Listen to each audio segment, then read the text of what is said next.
In our passage today in John chapter 1, verses 47 through 49, Nathanael is going with his friend Philip to meet Jesus.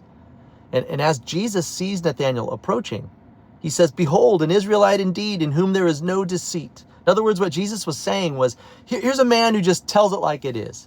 He doesn't pull his punches. You always know what Nathanael's thinking. But something about Jesus' words stopped Nathanael in his tracks, and it struck him in a deep place. Nathanael looked at Jesus and he said, "How do you know me?" Jesus looked back at Nathanael and he said, "Before Philip called you, when you were under that fig tree, I saw you." Well, this was all the convincing that Nathanael needed, and he cries out, "Rabbi, you're the Son of God, the King of Israel." But what I want to focus on today is what was it about this exchange that affected Nathanael so deeply and convinced him that Jesus was the Messiah? In order to do that, I got to point you back to the passage that we're in. We're in the first chapter of the Gospel of John, where we've learned that Jesus was the Word who was in the beginning with God and was God. That through him all things were created, and without him nothing was made that was made. And in him was life, and that life was the light of men, and the light shines in the darkness, and the darkness has not overcome it. We've learned that the Word became flesh and dwelt among us, and we've seen his glory as of the only begotten of the Father, full of grace and truth. And this was the Word that stood before Nathanael that day.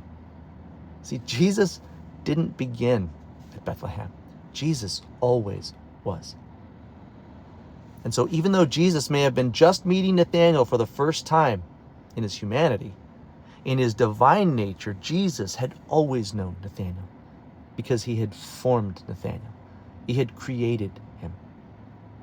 So as his creator, Jesus understood that Nathanael's deepest need was to be seen and to be known and to be understood and to be accepted by his creator.